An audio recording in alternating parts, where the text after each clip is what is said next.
Hi everybody, Tracy Brown here. So I wanted to talk about what I see is a very common,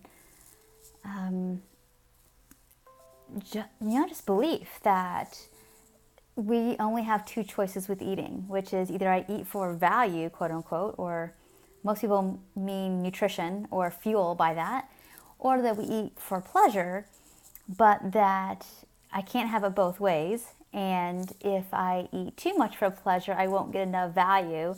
And if I eat too much for value, I won't get enough pleasure.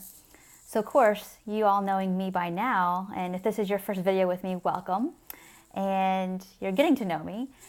And what I will say about that is I think it's just a old, outdated way of thinking around food.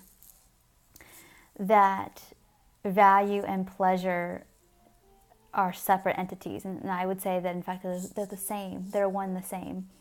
Is that we are so much more likely to get value out of anything we eat if we eat it with pleasure. And there's lots of studies that talk about this. I'm not going to go send you on a hunt to go find these. If you really want to Google it, go for it. But there are a lot of studies that talk about when we are in circumstances that we feel less than at ease about with our eating, we're going to absorb less nutrients.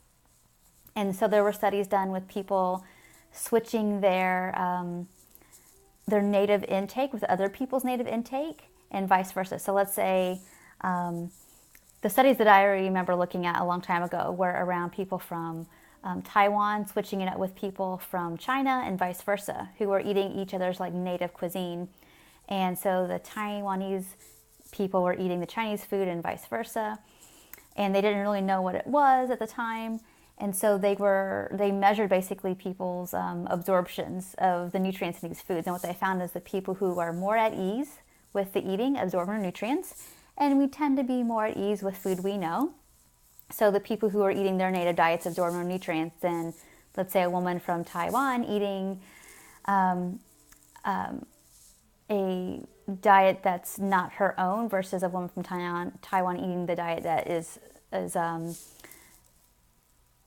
knowable to her. So, and the same studies have been done with mineral water. Let's say that if you are in an anxious situation and you drink mineral water, you will absorb less of it than you are in a more at ease situation. So you absorb more of the minerals from the water. So the way I look at it is that the more at peace and at ease you are with anything you eat, no matter if it's a Twinkie or it's a broccoli or whatever, you are more likely to get more out of it if you are relaxed about it, if you're at peace about it, you don't have negative thinking about it.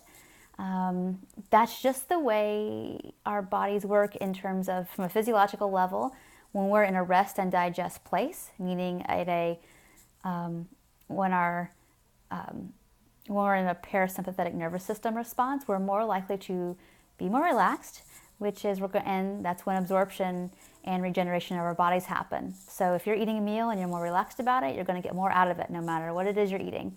If you're all tensed up and hyped up or very anxious about your eating or think I shouldn't be eating this cake, but I'm going to eat this cake, yeah, you're more likely to probably have some side effects, or you might not. It's one of those things that like sometimes we think a food's going to impact us badly and it doesn't. But I think the more that we are at ease with our eating, the less likely it is we're going to have a good result. And even if it doesn't result in like physiologic stomach aches or any of those kind of things, mentally, if you have guilt, that doesn't help your body digest very well, or it doesn't help your body just take in what it can from the food. I'm not even mentioning the emotional side effects of people that can eat a piece of cake and not feel guilty, and you wonder what's so magical about them.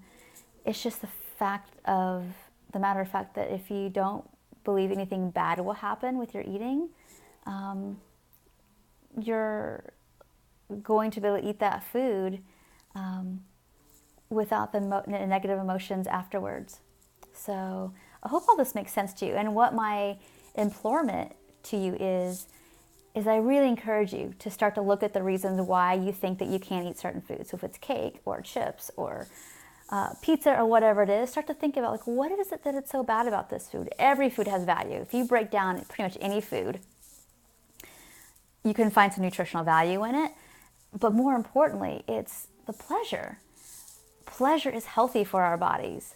Pleasure is part of being human and part of the experience. And we are not just meat sacks that eat for fuel. We're not.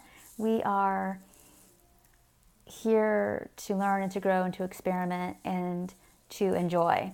And so, in this work that I do, I know most people are afraid of certain foods because they believe they'll make them gain weight or something bad will happen, but mostly gain weight. And so what I would suggest to you is really start to challenge the idea that, well, how could that really happen if I'm eating in a really attuned way? And secondly, well, what if I did? What if I did gain weight? And people who gain weight when they're letting go of chronic dieting, they're gaining weight for really good reasons. Sometimes we overshoot our set point because we've been on a diet for so long and our bodies need some cushion to have time long enough for you to build some trust with your body that you're not going to restrict again. Some people who have been dieting who gain weight need to be gaining weight because they've restricted themselves to the place of they're underweight for their bodies. That doesn't mean you might not like the body that your body wants to be at, but nonetheless, your body needed to be higher for whatever reason. And sometimes we find ourselves at a place where we weigh more than maybe what our set points would have programmed us to be. But here we find ourselves. So it's one of those things that even restricting because you don't want your weight to go any higher isn't usually going to help you prevent your weight from going higher. It's more about, can I be okay enough where my weight is, even if it goes up a little bit, just to stabilize myself with this intuitive eating process, so that eventually, again, I can restore some of my metabolism and calm my body down and start to recognize that, like, the more we can eat from an attuned place of, like, I resonate with this food or I don't, that's going to help us in the long run with our health, with a stable weight, and overall leaving behind all the heaviness and the weight of constantly being worried about our food. I hope this video was helpful for you all today. I'm really passionate about this topic because we aren't born being afraid of food. We aren't born value judging it. And I know we've all picked up that habit because of conditioning, and we've used it as a way to make ourselves feel more okay or safe or not get things wrong for a really long time. And I want to remind you that there's another way to feel safe in our bodies, and that's through the attuned eating process. The work I do with people, which is the attuned eating process, as well as learning how to feel more safe in our bodies by calming our nervous system down, which is what I teach people as well. And just in general, building trust with ourselves again. So thank you so much for watching, and I look forward to hearing your thoughts and comments. And if there's any other topics you want me to talk about, send me a message at tracybrownrd@gmail.com. I'll be happy to do a video or a post. Thank you so much. Take care.